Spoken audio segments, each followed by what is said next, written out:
और अब बात करेंगे एक बड़ी सफलता की। नक्सलियों के खिलाफ सुरक्षा बलों को बड़ी कामयाबी मिल चुकी है। 1 करोड़ का इनामी और central committee member Ganesh Uikey को उड़ीसा में सुरक्षा बलों ने ढेर कर दिया। गणेश उइके के मारे जाने के बाद नक्सल संगठनों को अब बड़ा झटका लगा है।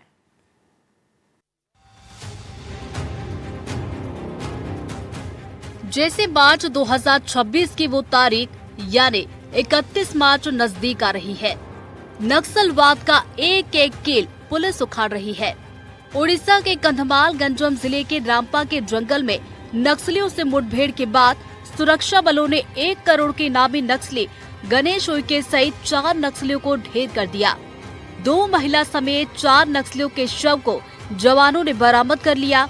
माओवादियों के शीर्ष 6 माओवादियों में से गणेश उइके एक है, जो सेंट्रल कमेटी का सदस्य था। इसकी मौत के बाद अब देश में सिर्फ 5 शीर्ष नक्सल नेता बच गए हैं। अब बताते हैं कि गणेश उइके कौन है और सबसे ज्यादा कहां सक्रिय था। गणेश उइके पर 1 करोड़ का इनाम था। सेंट्रल कमेटी का मेंबर था गणेश उइके। गणेश उइके तेलंगाना का रहने वाला था।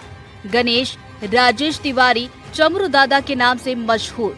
छत्तीसगढ़ सहित कई राज्यों की पुलिस को इसकी तलाश थी। छत्तीसगढ़ के बस्तर सहित अन्य इलाकों में ये सक्रिय था। कई बड़े एनकाउंटर में ये बच निकला था। सुरक्षा बलों के घेरे में फंसकर आखिरकार मारा गया। उइके को मार गिराने के बाद भी सुरक्षा बल कंधमाल गंजम अंतर जिला सीमा के अलग अलग स्थानों पर अभियान चला रहे हैं। हाल के दिनों में उड़ीसा में माओवादियों के खिलाफ ये सबसे बड़े अभियानों में से एक है। उड़ीसा स्टेट कमेटी का इंचार्ज सीसी मेंबर था, मूलतः तेलंगाना का रहने वाला, जिसने नाम परिवर्तित करके रखा है अपना गणेश उइके। आज वो न्यूट्रलाइज हुआ है। इस तरीके से कुल मिलाकर के इस वर्ष 5 पोलित ब्यूरो और सीसी मेंबर ने पुनर्वास किया है। ऐसे ही 11 पोलित ब्यूरो और सीसी मेंबर न्यूट्रलाइज हुए हैं। अभी आप कहें तो 3 पोलित ब्यूरो मेंबर और 2 पोलित ब्यूरो मेंबर और 3 सीसी मेंबर, इतने अभी शेष हैं। 31 मार्च 2026 को आने में अब ज्यादा समय नहीं बचा। 3 महीने बाद सरकार नक्सलवाद को खत्म करने के अपने संकल्प को पूरा करेगी। ऐसे में नक्सलियों में खलबली है। एक तरफ जान बचाने के लिए हर दिन नक्सली सरेंडर कर रहे हैं, तो दूसरी तरफ सरेंडर नहीं करने वाले नक्सली मारे जा रहे हैं। उइके का ढेर होना उन बचे हुए नक्सलियों को संदेश है कि हथियार डाले, नहीं तो उइके जैसा हाल होने में देर नहीं लगेगी। एनडीटीवी के लिए बस्तर से सलीम की रिपोर्ट। और चलिए अब आपको बताते हैं कि अब तक कितने नक्सली मारे गए हैं, किस तरह का ये आंकड़ा रहा, ये आपको समझाने का प्रयास करते हैं। ये देखिए, आप आंकड़े आपको दिखा रहे हैं। नक्सलियों का खात्मा तय जनवरी 2024 से 10 दिसंबर 2025 तक की बात की जाए तो 534 ये आंकड़ा है नक्सलियों का, जिन्हें ढेर किया गया है। जनवरी 2024 से अगर नवंबर 2025 तक की बात की जाए तो 2200 का ये पूरा आंकड़ा रहा है। इन नक्सलियों को ढेर किया गया था। इसके साथ ही इन तमाम नक्सलियों ने सरेंडर किया। जनवरी 2024 से अक्टूबर 2025 तक की बात की जाए तो आप देखिए 1700 नक्सली ढेर हुए हैं। यह आंकड़ा भी आपको दिखा रहे हैं जिस तरह से इन तमाम नक्सलियों को ढेर कर दिया गया। इसके साथ ही 1700 नक्सली गिरफ्तार हुए हैं। 10 साल में अगर बात की जाए, अगर 10 साल में नक्सली हिंसा की बात करते हैं तो 53% की गिरावट इसमें आ चुकी है। तो ये आंकड़ा आपको दिखा रहे हैं। सुरक्षा बलों की शहादत में 70% से ज्यादा गिरावट भी आई है। और अगर प्रभावित क्षेत्र की बात करते हैं तो 18,000 स्क्वायर किलोमीटर से घटकर 4,200, ये आंकड़ा भी आपके सामने। नक्सलियों का खात्मा जिस तरह से लगातार हो रहा है और ये अब तय माना जा रहा है, जिस तरह से जो डेडलाइन तय की गई है। अब आपको बताते हैं कि इस साल कौन कौन से टॉप नक्सली ढेर किए गए हैं, किस तरह का ये आंकड़ा रहा। ये देखिए आप, इस साल मारे गए टॉप नक्सली कमांडर आपके सामने। माड़मी हिड़मा की अगर बात की जाए तो बसवा राजू, इसके साथ ही जयराम उर्फ चलपति सुधाकर जो कि ढेर हुआ है। भास्कर रेणुका, जयराम उर्फ चलपति, ये तमाम वो नक्सली हैं, बड़े नक्सली जो मारे गए हैं, बड़े ऑपरेशन में ढेर किए गए हैं। जयराम उर्फ चलपति भी एक बड़ा नक्सली नाम, जिसे ढेर कर दिया है हमारे जवानों ने। सुधाकर की अगर बात की जाए तो सुधाकर को भी ढेर किया गया है। ये तमाम नक्सली, इसीलिए कहा जा रहा है कि नक्सलवाद अब अपने अंतिम चरम पर है। भास्कर को भी हमारे जवानों ने ढेर किया। रेणुका एक बड़ा नक्सली, जिस तरह से ये बड़े कैडर के नक्सली हैं जो कि ढेर किए गए हैं। गर्जला रवि का भी एक नाम था, गर्जला को भी जवानों ने ढेर कर दिया, मिट्टी में मिला दिया।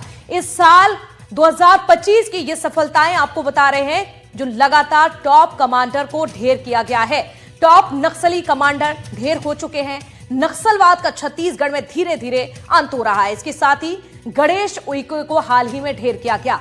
अब आपको बताते हैं कि किन नक्सलियों पर नजर है, यानी कि अभी भी हमारे जवानों की नजर बनी हुई है। देखिए, अब इन नक्सलियों पर अगर नजर डाली जाए तो देव जी, जो कि डिविजनल कमेटी मेंबर गणपति संगठन में सबसे अनुभवी माना जाता है।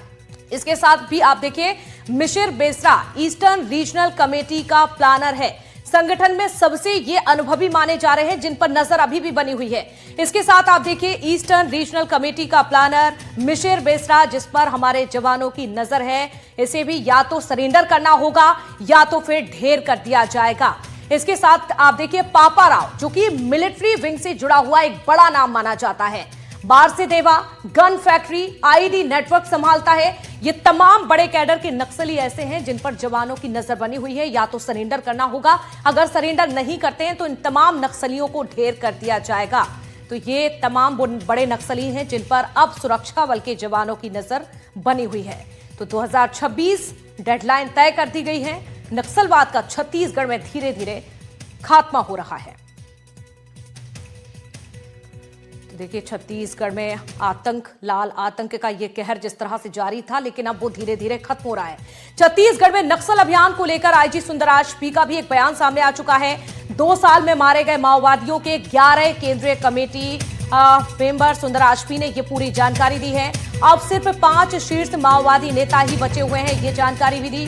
केंद्रीय कमेटी में बचे हुए हैं, ये सुंदराज पी ने जानकारी दी। छत्तीसगढ़ और सीमावर्ती इलाकों में 300 हथियारबंद नक्सली अभी भी बचे हुए हैं। तो बस्तर आईजी की ओर से ये जानकारी दी गई है। आपको बता दें, अब सिर्फ 5 शीर्ष माओवादी नेता ही बचे हुए हैं। आज दिनांक 25 दिसंबर को उड़ीसा राज्य अंतर्गत सुरक्षा बल एवं माओवादी संगठन के बीच में हुई मुठभेड़ के पश्चात सीपीएम माओवादी संगठन का central committee member Ganesh Uikey एवं अन्य माओवादी कैडर का डेड बॉडी रिकवर होने का प्राथमिक जानकारी प्राप्त हो रहा है। इस संबंध में डिटेल जानकारी उड़ीसा पुलिस द्वारा बहुत जल्दी खुलासा की जाएगी। वर्ष 2025 में प्रतिबंधित एवं गैर कानूनी सीपीएम माओवादी संगठन के खिलाफ की गई प्रभावी कार्रवाई में माओवादी संगठन का टोटल 11 सेंट्रल कमेटी और पोलिट ब्यूरो मेंबर का डेड बॉडी अलग अलग राज्यों में अलग अलग मुठभेड़ के पश्चात रिकवर की गई। चलिए, और ज्यादा जानकारी के लिए नीलेश हमारे सहयोगी जुड़ चुके हैं। नीलेश, लगातार लाल आतंक का खात्मा देखा जा रहा है, बड़ी सफलताएं मिल रही हैं अभी भी, लेकिन कुछ नक्सली बचे हुए हैं। बिल्कुल, 10 ऐसे टॉप नक्सल लीडर हैं साक्षी, जिनके ऊपर अभी भी नजर बनी हुई है और जो चुनौती भी अभी भी बताए जा रहे हैं, जिसमें जो सेंट्रल कमेटी मेंबर या पोलिट ब्यूरो मेंबर कहा जाए तो 3 पोलिट ब्यूरो मेंबर हैं और 2 सेंट्रल कमेटी मेंबर है, जिसमें गणपति जो पूर्व महासचिव भी रह चुके हैं और सबसे अनुभवी नेता, जिनका जिक्र थोड़ी देर पहले खबर में किया ही जा रहा था, और इसके अलावा देवजी जो अभी महासचिव बताया जा रहा है इनके माओवाद संगठन का, जो बसवराजू के मारे जाने के बाद जिसको जिम्मेदारी दी गई, वो एक बड़ा नाम है जो पोलिट ब्यूरो मेंबर भी है और पोलिट ब्यूरो मेंबर होने के साथ साथ सेंट्रल कमेटी मेंबर स्वतः रहते हैं, तो वो भी है। इसके अलावा जो नाम है उसमें अनलदा, जो झारखंड में एक्टिव है, अनलदा का नाम है। मिसिर बेसरा, जो कि झारखंड और बिहार के उस इलाके में सक्रिय है, उनका नाम है। संग्राम उर्फ मुरली उर्फ मल्ला राज, जो सेंट्रल कमेटी मेंबर हैं, ये नेशनल पार्क इलाका जो है छत्तीसगढ़ में अबूझमाड़ के इलाके में, वहां पर एक्टिव है। ये शीर्ष माओवादी नेता जो सेंट्रल कमेटी मेंबर और पोलिट ब्यूरो मेंबर है, लेकिन इनके अलावा 5 और ऐसे नाम हैं जो पद में भले संगठन में डीके एसजेडसी या फिर एसजेडसी के यानी कि स्पेशल जोनल कमेटी के जो प्रमुख के तौर पर इनकी जिम्मेदारी है, लेकिन अभी भी बड़ी चुनौती है, जिसमें बारसे देवा, जो कि छत्तीसगढ़ का ही मूलतः रहने वाला है और बटालियन नंबर 1 जो सबसे ताकतवर बटालियन मानी जाती रही है माओवादियों की, उसको हेड कर रहा है। और इसके अलावा पापा राव है, जो कि वो भी पीएलजीए और बटालियन के को देख रहा है, वो एक बड़ी चुनौती बना है अभी भी। और इसके अलावा कुछ और नाम है जिनको मैं बताता हूँ। नरसिम्हा रेड्डी है, जो पीएलजीए 1 का सदस्य है, एसजेडसी मेंबर है। प्रभाकर राव उर्फ रवि है।